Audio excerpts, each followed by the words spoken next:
Hello, everybody. We're back with a brand new year. It's 2023, and it's the first GPS Live. And I'm already sick. I know, right? Tristan, it is so good to see you. We were off for the past couple weeks. Figured, people were traveling with their families, celebrating holidays, and they wouldn't care to listen to us. I'm just kidding. They'd love to listen to us, but we wanted to see our families and travel a bit too. So yeah, we had to do our stuff. It would also be impossible to do this show with my parents visiting in town. That would have been very guaranteed they would have walked in the middle of it. That's fine. I had the in-laws here, and yes, a cameo would have happened somehow, some way. But I hope you enjoyed yourself. I hope all of our viewers online were able to take a break. I posted some things on LinkedIn wishing everybody that I hope that their service providers provided excellent coverage over the holiday season, because that's when attackers love to go after us. Yep, and that's also when things love to go down because people are on minimal staffing. But luckily, it seems like things were well. I don't know. Maybe our first story. I didn't see any massive outage stories or anything, so hopefully, hopefully everyone was blessed. I would agree. I hope they are. So for the sake of it, this is GPS Live for the week of January 6th, 2023. You wanna show them the disclaimer so we can say whatever we want? Yep, there we go. Views and opinions expressed by Jonathan and myself are our own and do not necessarily reflect the views of GuidePoint Security. I highly doubt that we're going to say anything radically terrible. We don't really have any out-of-pocket security opinions, but just to make sure that it's out there, we've got some interesting stories this week. Absolutely, because we have 2 weeks to catch up on, 3 weeks at this point. 3 weeks of time to catch up on. So our first one is kind of a combined story. We've got two stories that are basically about the same thing, but one's a little bit more in depth than the other. So we talked about something like this a couple of weeks ago, actually. But there is a new Malvertising campaign running through Google Ads, and it's again targeting popular software downloads. We've talked about this multiple times before, actually. Things like legitimate software being repackaged with malware kind of wrapped around it, and that being utilized to send things out. What was the one that we talked about a couple months back, where it was we were like legitimately just trying to find the actual website for a piece of software. Oh, you're talking about like Putty. So yeah, right, Putty, when you search for Putty, the real developer's website's a little bit more personalized, and it's actually a .co.uk also. But other things tend to show up before that, sometimes on Google results, and in this case, guaranteed before that through the purchase of an ad, right? Yeah, through the purchase of an ad. So this campaign's being has been dubbed Masquerade, like masquerade, but take that last E off in case anyone's searching for it. And the story comes from the Hacker News. But it is a pretty typical flow for this kind of campaign. So malicious groups are buying ads and Google ad space so that when you search for popular pieces of software, their site comes up first, and it just redirects you when you click on that link to their site, which is essentially just a form of mass phishing. And from there, you will download a zipped archive of what you think is the legitimate software and is actually just the malware that they want to be running. Yeah. And, right there, there's a lot of big names in this. And it's not uncommon for a particular business to target competitors with ads, right? To draw them in. If you're searching for a type of software or a type of tool, or even the name of a brand, particularly, oftentimes competitors will take out ads using that competitor's name to help play, some healthy competition in the search space. But in this example, I was looking at some of the different types of software, and there's some really interesting targeted cases here. For instance, one of the pieces of software is like MSI Afterburner, which is used to tune graphics cards for overclocking. Now, Yeah. this was very popular amongst crypto miners, and so it seemed like a thing where if you're going out and you want to get more Ethereum out of your mining, you would go and download this tool, and these bad actors were essentially going after people interested in this, but then instead pushing malicious software to steal from them, right? And again, there's a whole slew of what I would consider fairly popular things that a lot of people tend to download, called out in this article, and it's just getting more and more challenging because they're ponying up the cash, right? I don't think Google or any of these other search engines are gonna say no to a pile of money for an ad campaign that, by sheer volume, they couldn't possibly look at every single one and validate them. But it Right. is it is taking off like a rocket. Yeah.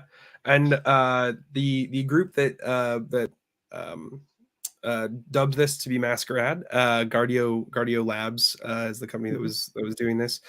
They're tracing this to a malicious group called Vermux, Vermux. And apparently this is a long running thing from them. They've been evolving their list of softwares that they try and trick you into thinking you're downloading.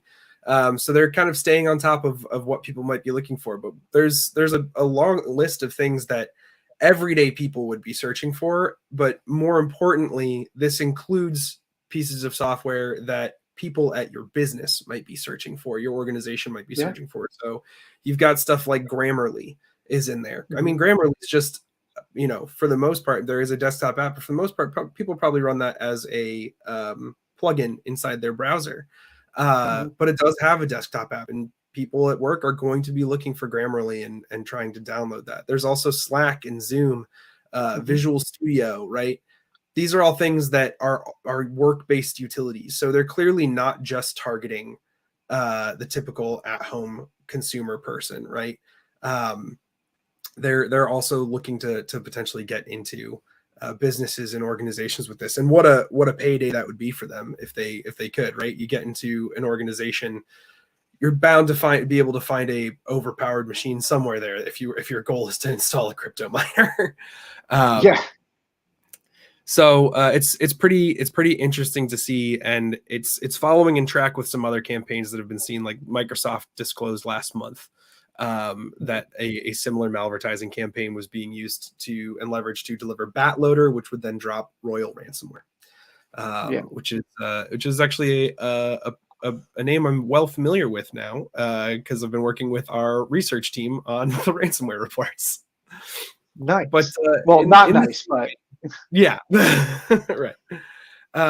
In the same vein of this story, the related story we have is that the FBI announced over the holidays. They put out a cybersecurity bulletin saying, "Hey, use an ad blocker. There is not an excuse anymore. Use ad blockers. Yeah. I'm surprised that this is not something that I've seen more organizations take on from an IT and security perspective, is just having an ad blocker as something that is part of the package of software that they utilize. Yeah. Well, this particular article coming to us from TechCrunch sources back to the original posting from the FBI, which actually was also featured on the previous article we talked about from the Hacker News. Yep. And yes, it is.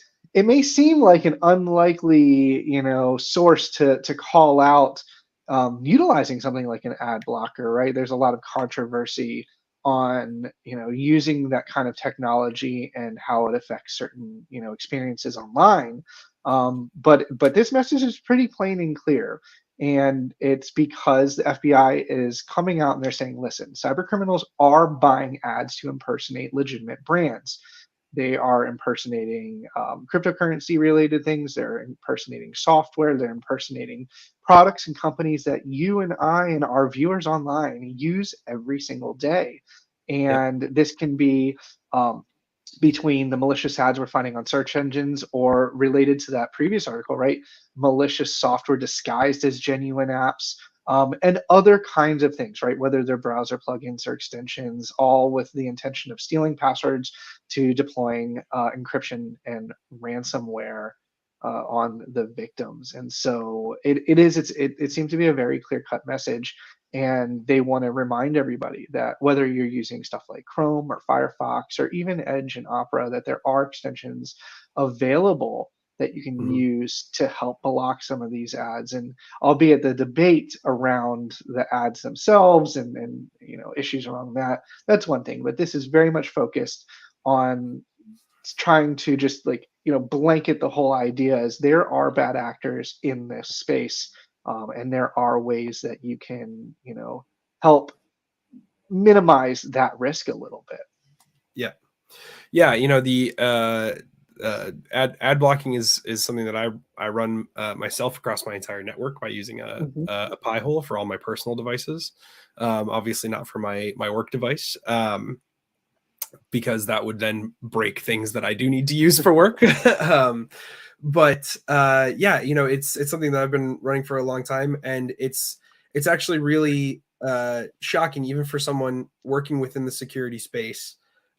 When I first started using it and really honing in on what I wanted it to block, just the number of things the reduction that I saw, and being able to look at that and say like, oh wow, I now have so much more enjoyable of an experience online. But it's part of that is not just because I'm not seeing ads, but it's also because I'm not constantly frustrated by things where I'm like, that's so clearly a scam. Like, this ad is such a clear scam. And I hadn't realized how much my brain was kind of clocking that stuff in the background. And then when I started using it, I was like, oh wow, it's really nice to not be stressed about it anymore. It, and right, we're still going to run into the different types of publications that are, have the pop-ups that say, we see that you have an ad blocker, you need to enable it for Right. this site.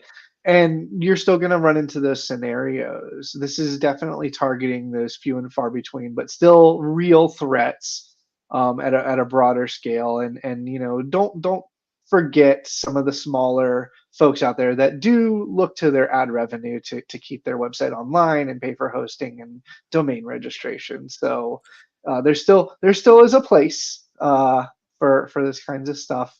Now it raises an But interesting question in my head, really quickly though, just for your thoughts on it. If this were to be something that a security team were to take on, like actually running ad blockers and treating this as a security issue at a company, what branch do you think is? I would put this under network security. Where would you put this? so this is, in my opinion, something that's managed as a browser extension, and Yeah. so I would focus on who's handling it from a deployment perspective. For instance, applications like Edge and Chrome natively support, right, corporate MDM or corporate managed configurations, and Yeah. so I would hone in that section to determine, the type of role or individuals that would be responsible for making these kinds of pushes. I guess to yeah, a it would business depend on how you organization. manage it, whether it would be through an extension Yeah. or if you would want to just take it from the network level itself and say like, hey, all of these ad service domains are just blocked off. You know, that employs an interesting challenge. I actually ran into this the other day within my own home DNS blocking of Yeah, ads, is that there are still a number of platforms and even emails that click-throughs go through ad platforms simply for tracking purposes, and those links yeah, become dead uh, just as quickly. And so there is kind of a middle ground that you have to determine. Obviously, DNS security is going to be extremely important to just outright block certain things, but also, you know, organizational management through stuff like group policy can be done to handle it from a browser perspective. So that's yeah. my technical take, and that was not something we talked about before the show. Thanks for dropping a quick one like that. Yeah, and you know, actually, Caleb in the comments just called out his first thought is how it might break email tracking, which would frustrate a lot of people. So Yeah, same, great that's minds great. think alike. And yes, Jill, I am indeed on some good cold meds. I hope it's not coming through too strongly in this show, but one does need to be able to breathe. It's a vital It life does. skill. Well, then let's use that as a segue for our next story, because we want you very much alive, but Microsoft seems to think differently for some things that it Microsoft wants wants very. me dead, personally. No, there's not. Oh, all right. Well, with that in mind, let's jump to the next one. And this story is coming to us from The Verge, and it's specifically about Windows 7 and Windows 8 will stop getting Yeah, critical security updates in 1 week. And just a caveat, this article was written several days ago, so less than a week. less than a If week. you're counting, Yeah, if you're counting business days, we'll stop getting critical security updates. And so, to simply put it, time is running out. Microsoft has made the decision to cut Windows 7 and Windows 8.1 from security updates and technical support on January 10th of 2023. And just to put things in perspective, I pulled up the Wikipedia article of Windows 7. It was released 13 years ago. No sympathy. yeah, No sympathy, to simply put it. But this is an interesting one, because we were talking before the show, and you mentioned there are still millions and millions of systems out there running stuff like Windows 7 and prior, right? yeah. You know, it's I can the number of systems that I had to work on. You know, not too long ago. I mean, back in 2015, well, I guess it was 8 years ago now, but 2015 is when I got out of the military, and most of the machines that I touched back then were still like on XP. Like there was an insane number of systems that were still running just extremely outdated at the time operating systems. Mm-hmm. And those are still kicking around at a lot of organizations. But even more so, you're going to have a lot of systems that are still running Windows 7, Windows 8. And alongside this, with Microsoft ending support for these, Chrome is ending, like Google Chrome is ending support on February 7th. Another one here, support for WebView 2 is going to go away on January 10th. For any systems running Windows 7 and 8, like these are critical tools that people are using on these machines, and they're going to be unsupported as well, which means you have a double layer of bad security there, right? Not only are you not getting security patches for the operating system, but now you have vulnerable applications on those systems. Exactly. And so, just to put things in perspective, right? I know we're saying millions and millions of things, but some basic surveys that were put out and called out, particularly in this article, show that 27 million devices are still running either XP 7 or 8. Yep. And that's crazy. And you know, right, there's always discussions around legacy requirements, stuff like SCADA industry, right? That has tools that can only run on Windows 3.11 for work groups, and that's why we need to keep this 4060X online. But But yeah, this is really going to show, and specifically, right? Microsoft has a tendency to allow for extended security updates, and this is the end of that extended security update, right? They did a Yeah. 3-year extended security update starting in 2020.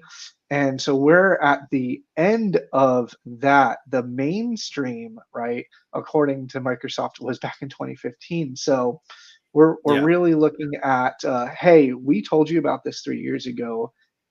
You needed to listen then. We gave you some time to figure out next steps. It's time. Yeah. And I was a big fan of 7, right? I really liked 7. I thought it was a great operating system, and it kind of paved way to how Windows 10 is, really, really shown itself. I upgraded to Yeah. Windows 11 on one of my systems, and I will just say that I'm not pleased, but I think it's on its way to get better. Yeah. But so Yeah. much. And I will be interested to see, what kind of follow-on stories we might see after this, right? Over the course of the next year, are we going to see like a surge in incidents that we're talking about that are because people Yes. just did not get the right? Well, yes, Yes. yes, we will. We will see that. Yes. But I think I think the culture around security has shifted pretty far over the last year or two, right? Like there's been a drastic change, especially because of a lot of the changes that we saw where like people were getting new systems and new machines in place because they were doing things like working from home and such. Like I'm wondering if we're going to see less of that than we would have in the past when an operating system went end of life and when security patching stopped. I think that'll be an interesting thing to keep an eye on over the course of this year. I've no doubt that cybercrime organizations are going to heavily target the Windows 7 and expired Chrome versions Yeah, for for sure. for exploitation and full remote control and bypass because of the fact that they know that they are no longer playing cat and mouse. So it Yep. is that is my as my prediction of this year. So we'll see where it goes. Hey, pair that with some Google ads. Pair that with some malicious Google ads. And we're in for something interesting. In fact, we're interesting. So interesting. Tell us about this next article. So interesting. Tell you about the next article. Well, yeah. Speaking of keeping an eye out for things over the course of the next year. So coming from Bleeping Computer, we have a story about just some of the ransomware trends that happened over the last year that were observed. And one of the things that kind of brings the story to the top is that right now I'm working with the Grit team on the annual ransomware report, summarizing everything that we saw over the last year and that the Grit team tracked. But this story in particular is calling out the U.S. Attack space when it comes to ransomware. And I'm trying to find the exact line that had the numbers that they were talking about here because it was. I got you. Ready? So the ransomware threat in the U.S. struck 105 counties, 44 universities and colleges, 45 school districts, and 24 healthcare providers. And this is just focused on kind of a section of more than 200 larger organizations in the U.S. public sector when it comes to government, education, and healthcare verticals. Right, there's a lot more going on out there in the private sector, and also this is kind of what's been available in public reports, disclosures, and other kinds of like dark web leaks and third-party intel. By no means is this a total count. This is just stuff that is known and available. Yeah. And this is like you said, this is really focused on those very specific verticals.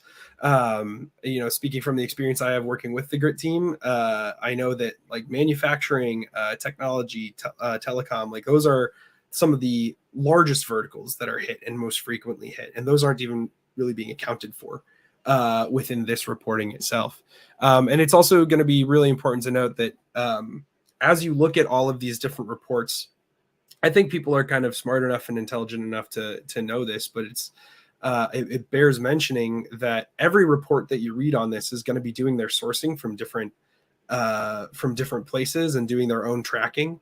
So you're going to see this kind of like very potentially disparate set of numbers that come out. But I think the important thing is that it's all pointing to, yeah, ransomware is still a really big problem. We probably should be doing more about it. But the fact that I think, you know, when you look at this reporting, and this is focused on those very specific industries, something they call out in here is that a huge portion of this has recently been just data theft. It's not just encrypting the data. They're just straight up lifting it out and stealing it as well. And obviously these groups can say, yeah, we'll delete it if you pay us the money. But you have no actual guarantee that they've gotten rid of that data entirely. So anytime that you get hit by something like this, or someone gets hit by something like this, all of that data that was stolen is potentially forever flawed and floating out there. Now, in the article, which does link back to the original report, there is specific data around around the call out that year over year, we're seeing a major increase, and not just the number of incidents in each vertical, but also the number of incidents involving data theft, right? And we saw a kind of transition over the years of what some of these ransomware tools were doing, where they were starting out as like a locker, right? Some kind of crypto thing where you used to just simply get your data back. It never really left the environment. It was just a key. Now we're starting to see the pilfering of the data alongside as a double edge from these parties, and seeing the value in holding that kind of data over their head. And so there's a stark difference between previous years and what we saw coming up. In fact, we're now seeing increases as high as 50 and 60% in stuff like the local government sector, which is absolutely nuts, because it just goes to show the way that these ransomware gangs are adopting and adapting and finding new ways to potentially target their victims for extortion. Yep. And anything that you see here too on these estimates is you gotta bear in mind, it's all very conservative estimates. Yes. All extremely conservative estimates. So things are probably worse than what we already see and what we're already thinking of. And something that I think is interesting about this is that they call out a couple different times the specific amounts of money that these places are paying out. And that number is constantly on the rise. You know, these numbers are getting bigger and bigger. I remember a few years ago seeing ransomware payouts that were in the tens of thousands and being like, wow, that's a lot of money. And now regularly you're seeing hundreds of thousands coming up across these, because they're attacking larger targets. They're attacking targets with more sensitive data, and they know that they can get that money out. Yeah. And also something interesting that I found from the report was the highlight of a couple of different states, like the native Florida that I live in, for instance, introducing legislation that would prohibit public sector bodies from paying ransomware demands. And that, may sound admirable, at its face, but this creates an interesting kind of scenario where if there's a prohibition from paying the ransom, then this may cause a potentially different approach of more catastrophic damage. And also other areas may be impacted. This also takes into account how cyber insurance plays into some of this, which, by the way, buzzword, right? It is a hot topic right now. And so we shall see. Obviously, we're expecting to see a trend here with numbers increasing, which is never a good thing. But we hope that everybody kind of gets a little bit of a takeaway from this and can stay vigilant out there. Yeah, absolutely. Well, that brings us to the end of our time. So thank you so much, everyone, for giving me 1 second. Oh, you'll be all right. There we go. Thank you so much, everyone, for joining us for this, the first totally healthy, absolutely top of our game GPS Live of the year. If you are watching this on demand, thank you so much. We appreciate you sticking through the whole video with us. Wow. I need to I shouldn't go take any more cold medication. I should probably just That's okay. But thank you so much for sticking through the whole thing with us. We will see your comments if you have anything that you'd like to say. And join us again next week at the same time, 10:30 Pacific, 1:30 Eastern, for GPS Live next week. And until then, I have been and will continue to be Tristan Morris. And I'm Jonathan Singer. On behalf of Guide Point Security, thank you so much, everyone, for joining us.